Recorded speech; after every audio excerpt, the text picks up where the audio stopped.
अस्सलामु अलैकुम वरहमतुल्लाहि वबरकातुहू। लोगों के दरमियान में और औरतों के दरमियान में बहुत सी चीज़ें ऐसी हैं और बहुत सी ऐसी बातें हैं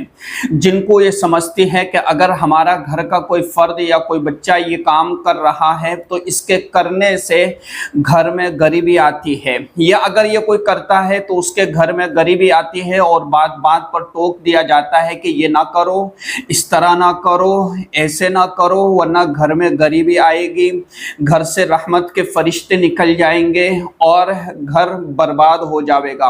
तो आज मैंने वो सारी बातें नोट की हैं और 20 ऐसी चीज़ें कि जिनके ताल्लुक़ से हमारा ये गुमान और ये ख़याल होता है और ये एक तवहुमात में इसका शुमार होता है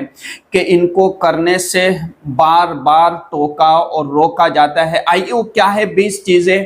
कि जिसकी गलत फहमी को हमें दूर करना है और सही जो दीन हमें अल्लाह के रसूल सल्लल्लाहु अलैहि वसल्लम ने सिखलाया है उस पे हमें अमल करना चाहिए। आइए एक एक बात समझते चलते हैं ताकि हमारे दरमियान में से या जो ऐसी बातें करते हैं हम उन्हें फ़ौरन रोक सकते हैं और ये कह सकते हैं कि ये दीन में नहीं है। आइए सबसे पहले ये समझा जाता है गुस्ल खाने के अंदर पेशाब करना,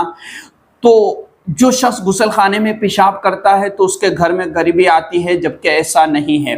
पहले ज़माने के अंदर जो है गुस्ल खाने कच्चे हुआ करते थे तो अल्लाह के रसूल सल्लल्लाहु अलैहि वसल्लम ने मना फरमाया है कि पेशाब और नापाकी वही जम जाती है, फिर गुस्ल किया जाता है तो उसके छींटे कहीं वापस बदन पर ना लग जाएं और बदन दोबारा से नापाक हो जाए छींटे लगने की वजह से। और आजकल के ज़माने में गुस्ल खाने पक्के हुआ करते हैं तो पानी के बहाने से पानी जो है नापाकी और इसी तरीके से पेशाब बह जाता है। ठीक है, तो बात को अच्छे से समझ लिया जाए कि गुस्ल खाने में पेशाब करने से घर में गरीबी नहीं आती, ये एक लोगों का वहम बन चुका है। हाँ, ये बात है कि इस तरह का अमल पसंदीदा नहीं है, ये इस तरह करने वाला वसवसों का शिकार हो जाता है, लेकिन इसका गरीबी से कोई ताल्लुक़ नहीं है। दूसरी बात कि टूटी हुई कंघी से कंघा करना। देखिए, जब कोई चीज़ टूटी हुई है और कंघी टूटी हुई है तो इसलिए मना किया गया है इससे कि एक तो ये अमल अच्छा नहीं है और दूसरा ये है कि कहीं टूटी हुई कंघी से कहीं नुकसान ना पहुंच जाए या जो है कोई देखने वाला कोई बेहतर समझे ना, इसलिए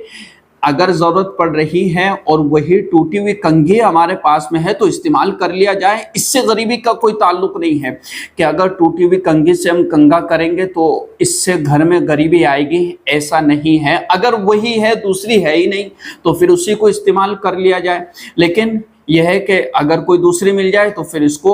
जो है कचरे में डाल दिया जाए। बात तो आ रही है समझ में, लेकिन इसका गुर्बत से कोई ताल्लुक़ नहीं है। इसी तरीके से तीसरी चीज़ है घर में कचरा डालना और कूड़ा जमा करना। इसलिए अल्लाह के रसूल सल्लल्लाहु अलैहि वसल्लम ने मना फरमाया कि ये एक गंदगी चीज़ है और इस गंदगी से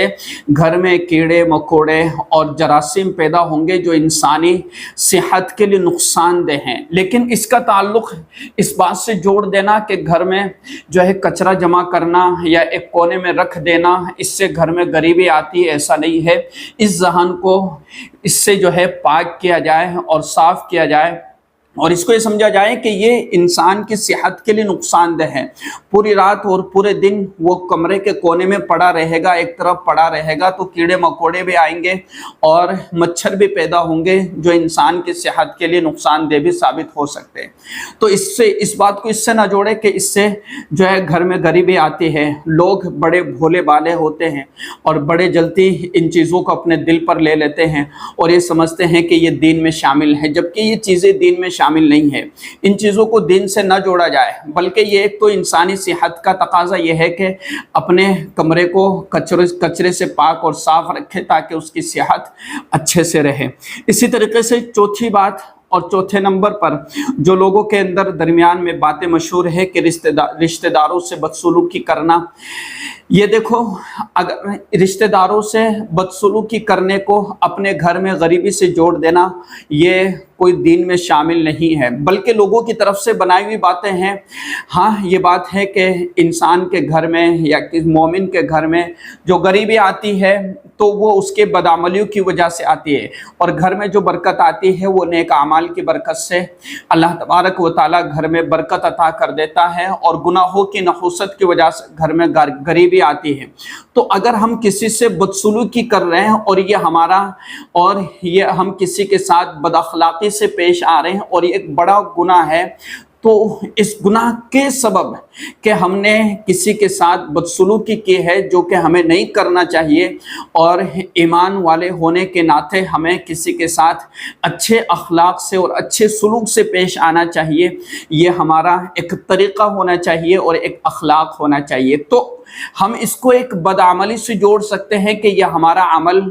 طریقہ بہتر نہیں ہے کہ ہم کسی سے بدسلوکی کریں، لیکن اس کو جوڑ دینا اس بات سے کہ بدسلوکی کرنا اپنے رشتہ داروں سے تو یہ گھر میں غریبی آنے کا سبب ہے، ایسا نہیں ہے۔ اسی طریقے سے مغرب اور عشاء کے درمیان میں سونا فوراً لوگ منع کر دیا کرتے کہ یہ کون سا ٹائم ہے سونے کا، اور اس طریقے سے نہیں سویا جاتا۔ تو میرا عزیزو، مغرب اور عشاء کے درمیان میں سونے سے اللہ کے رسول صلی اللہ علیہ وسلم نے اس لیے منع فرمایا کہ جب مغرب کے بعد سویا جائے گا تو فوراً عشاء کی نماز کا قضا ہو جانا اور چھوٹ جانا لازمی بنتا ہے، سستی کی وجہ سے، تھکاوٹ کی وجہ سے، اس لیے منع کیا گیا۔ اور اللہ کے رسول صلی اللہ علیہ وسلم نے منع فرمایا کہ عشاء کے بعد باتیں نہ کرو بلکہ جلدی سونے کی فکر کرو۔ اب اگر کوئی کسی مجبوری کی وجہ سے یا بڑی تھکان کی وجہ سے مغرب بعد تھوڑی دیر سو رہا ہے اور اس کو یہ فکر بھی ہے کہ میں عشاء کی نماز پڑھوں گا، اور اب اس نے کسی بندے کو مقرر بھی کر دیا، جیسے گھر کا کوئی فرد ہوتا ہے، کہہ دیا کہ بھئی جیسے اذان ہو جائے تو مجھے اٹھا دیا جائے، تو اگر اس طریقے سے اگر کوئی اپنے خاص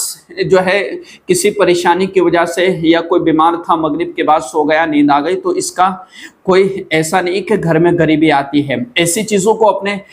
چیزوں سے اپنے ذہنوں کو پاک اور صاف کیا جائے اور ایسی چیزوں کو دین نہ سمجھا جائے، ٹھیک ہے۔ اسی طریقے سے چھٹے نمبر پر ہے 40 دن سے زیادہ زیر ناف کے بال رکھنا، یعنی اپنے بدن کی صفائی نہ کرنا، اپنے بالوں کی صفائی نہ کرنا، 40 دن سے زیادہ ہو جانا، اور پھر اس کو یہ سمجھنا کہ اس سے گھر میں غریبی آتی ہے۔ غریبی سے اس کا تعلق نہیں ہے، بلکہ اس کا تعلق اللہ کے رسول صلی اللہ علیہ وسلم کی سنت سے ہے۔ تو جو شخص اس عمل کو چھوڑتا ہے اور 40 دن سے زیادہ اپنے بالوں کی صفائی نہیں کرتا تو وہ اللہ کے رسول صلی اللہ علیہ وسلم کی سنت کو چھوڑنے والا ہے۔ تو اس سنت کو ہمیں نہیں چھوڑنا چاہیے اور اس کو اپنے لیے گناہ سمجھنا چاہیے کہ بھئی یہ عمل اچھا نہیں ہے، بہتر نہیں ہے، یہ ایک مکروہ عمل ہے کہ 40 دن سے زیادہ ہم اپنے بدن کے بالوں کی صفائی نہ کریں۔ تو اس کا گھر کی غریبی سے کوئی تعلق نہیں، ورنہ بہت سے ایسے مذہب شاید بہت سے ایسے لوگ ہوں گے کہ جو نہیں صفائی کرتے، ایسی چیزوں کا ان سے کوئی تعلق نہیں ہوتا ہوگا، تو وہ بھی تو مالدار ہے دنیا میں۔ اسی طریقے سے جو ہے دانتوں سے اپنے ناخن کاٹنا، تو لوگ اس کو ہی سمجھتے ہیں کہ اس سے گھر میں غریبی آتی ہے، جبکہ شریعت نے اور دین نے جو ہے حفظان صحت کا، یعنی لوگوں کی صحت کا بڑا خیال رکھا ہے کہ دانتوں کا، ناخنوں کے اندر گندگی جمی ہوتی ہے، اور ایک آدمی اپنے ناخنوں کو اپنے دانتوں سے کاٹے گا، ایک تو دیکھنے والا اس کو بہتر نہیں سمجھے گا کہ کیسے بد اخلاق آدمی ہے، یا کیسی تربیت یافتہ بندہ ہے کہ اس کو ابھی تک رہنے سہنے کا ڈھنگ اور اس کو سلیقہ بھی معلوم نہیں ہے کہ جو ہے سب کے سامنے کھڑا ہو کر کے اور کہیں بیٹھ کر کے، ہر جگہ بیٹھ کر کے اپنے دانتوں سے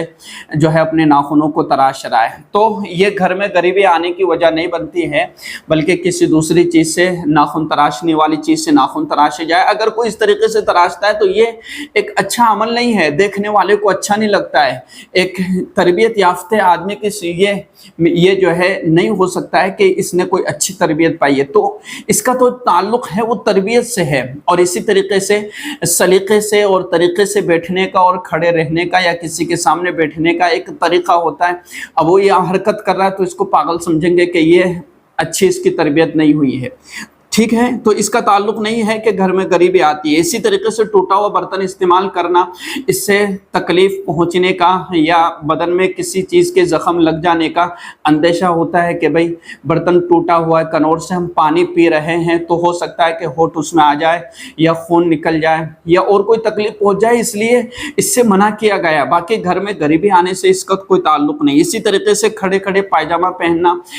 जैसे आदमी को सहूलत, ये लोगों की तरफ से बनाई बातें हैं, जैसे आदमी को सहूलत पहनने में वैसे पहन लिया जाए। इसी तरीके से दांत से रोटी काट करके खाना, इसको भी घर में गरीबी आने का सबब समझते हैं, जबकि मैंने आपको बतलाया कि इसका जो ये है, इसका ताल्लुक एक तरीके से तरबियत से इससे है कि दांत से रोटी काट करके खाना ये एक अच्छा अमल मालूम नहीं होता है। इसी तरीके से दरख्त के नीचे पेशाब करना, हाँ, दरख्त एक ऐसी नेमत है अल्लाह की तरफ से कि हर राहगीर, रास्ते से गुजरने वाला या कोई मुसाफिर वहाँ बैठेगा, आराम से सो सकता है, बैठ सकता है, ठंडी सांसें ले ले। इसलिए अल्लाह के रसूल सल्लल्लाहु अलैहि वसल्लम ने मना फरमाया कि ऐसी जगह पर पेशाब ना करें। हो सकता है कोई मुसाफिर आए और वो वहाँ पर आराम करना चाहे, बैठना चाहे, तो वो जो है ऐसी चीज़ों को देख करके फिर ना बैठ पाए, इसलिए मना किया गया। वरना ये तो इससे तो कोई ताल्लुक़ नहीं है कि भाई इससे घर में गरीबी आती है। इसी तरीके से दरवाजे पर बैठना, यानी जो दहलीज होती है उस पर बैठने को मना फरमाते हैं बहुत से लोग, ख़ास तौर से मगरिब के वक़्त में, कि दहलीज पे ना बैठा जाए, दरवाजे पर ना बैठा जाए। तो ये भी, इसका भी कोई ताल्लुक नहीं है अपने घर में गरीबी आने से। ये सारी चीज़ें तवहुमात में हैं, वहम की है और इसी तरीके से वसवसों की है, या इसको एक ख्याल समझ लिया जाए, या इसको एक लोगों की अपनी तरफ से बनाई हुई बात समझ लिया जाए और औरतों की तरफ से बनाई हुई बातें समझ लिया जाए। लेकिन हकीकत से इन सारी चीज़ों का कोई ताल्लुक नहीं है। अगर अल्लाह के रसूल सल्लल्लाहु अलैहि वसल्लम ने किसी चीज़ से मना भी फरमाया है, जैसे टूटे हुए बर्तन से, टूटी हुई कंघी से, तो वो इंसान को तकलीफ़ से बचने के लिए बताया गया। और इसी तरीके से दरख्त के नीचे पेशाब करने के लिए जो मना किया गया है वो इसीलिए किया गया कि कोई राहगीर या कोई मुसाफिर आएगा, बैठेगा तो कहीं उससे तकलीफ़ या नुकसान ना हो। तकलीफ़ का मतलब कि वो देखेगा तो उससे बदबू सी महसूस होगी, तो फिर वो नहीं बैठ पाएगा। तो इन सारी चीज़ों से मना किया गया है, न इसलिए कि इन सारी चीज़ों से घर में गरीबी आती है। इसी तरीके से जूता चप्पल उल्टा देख करके उसको सीधा ना करना। देखिए, इस बात को भी थोड़ा सा समझ लीजिएगा कि जब हमारे घर में अगर कोई अचानक से या एकदम से कोई मेहमान आ जाए और दरवाजे के ऊपर, दरवाजे के सामने या गेट पर ही हमारे चप्पल उल्टे सीधे पड़े हो, तो मेहमान आने वाला ये पूरे अंदर के घर की खबर ले लेगा एक लम्हे के अंदर कि जिस घर के चप्पल सीधे नहीं है, जिस घर के चप्पल सही तरतीब से रखे हुए नहीं है, तो अंदर घर की क्या हालत होगी और घर के रहने वालों की क्या तरबियत होगी। तो इसको भी थोड़ा सा दिमाग लगाया जाए और इसको समझा जाए कि ये दीन है या नहीं है। तो इसका दिन से कोई ताल्लुक नहीं है कि चप्पल का सीधा होना या उल्टा होना इससे घर में गरीबी आती है। हाँ, एक तरबियत का इल्म होता है कि हाँ, इन लोगों के अंदर इतनी अच्छी तरबियत है कि घर के बाहर रखे हुए जूते भी सही तरतीब से रखे हुए और बेहतरीन तरीके से रखे हुए। तो इसको थोड़ा सा ख्याल किया जाए और समझा जाए अच्छे तरीके से। मकड़ी का जाला घर में होना, इसको भी गरीबी समझी जाती है, जबकि घर में मकड़ी का जाला होना ये सफाई से, सुथराई से इसका ताल्लुक़ है कि भाई घर की सफाई रखी जाए कि मकड़ी के जाले ना हो, मकड़ियाँ ना हो, कीड़े मकोड़े अंदर ना हो, इसका ताल्लुक इससे है। इसी तरीके से घड़े में मुंह लगा करके पानी पीना ये बेअदबी है और एक बेसलीका लोगों का काम है, बेतरीका लोगों का काम है कि घड़े से खड़े खड़े मुंह लगा करके पानी पी लिया। अब जो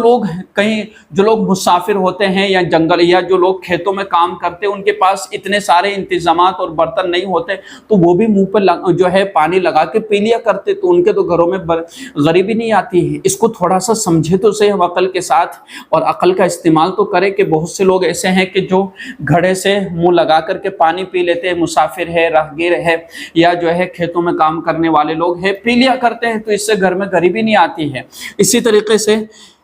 फटे हुए कपड़े जिस्म पर सी लेना, यानी कोई जिस्म यानी कपड़ा कहीं से फट गया है और हम खड़े खड़े या जो है बदन से पर पहने पहने उसको सिलते, तो कोई हरज की बात नहीं है। जैसे सहूलत हो उसको सिल लिया जाए, ज़रूरी नहीं है कि उसको खोला जाए। खोलने की ज़रूरत हो तो खोल करके सिल लिया जाए, और अगर पहने पहने सिलने की सहूलत हो तो इस तरीके से कर लिया जाए। इसी तरीके से इस्तिंजा करते वक्त बातें करना ये एक मकरूह अमल है, अच्छा और बेहतर अमल नहीं है। इसी तरीके से रात को झाड़ू लगाने को लोग गरीबी समझते हैं कि रात में एक झाड़ू लगाना ये एक इससे गरीबी आती है। तो मैंने आपके सामने तकरीबन 20 चीज़ें रखी है, तकरीबन 18 से 20 चीज़ें मैंने आपके सामने रखने की कोशिश की है, और ये सारी चीज़ें लोगों के दरमियान में गलत फहमियाँ हैं। एक गलत फहमी है, एक वहम है, और वहम का शिकार है, या इसको कहिए कि लोगों का एक वसवसा होता है, या बार में ख्याल आता है कि बात में या बार बार में इस तरह का ख्याल आता है कि इस तरीके से करेंगे तो घर में गरीबी आएगी, बार बार टोक दिया जाता है।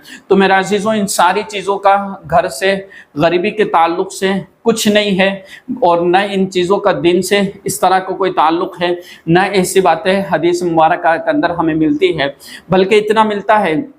कि घर में गरीबी का आने का जो सबब और ज़रिया बनता है तो गुनाहों की कसरत और गुनाहों की नहुसत, और घर में जो बरकत के सबब है वो घर नेक आमाल है। तो ये सारी बातें आपको समझ में आ गई होगी। इस वीडियो को शेयर कीजिएगा। अस्सलामु अलैकुम रहमतुल्लाहि व बरकातुहू।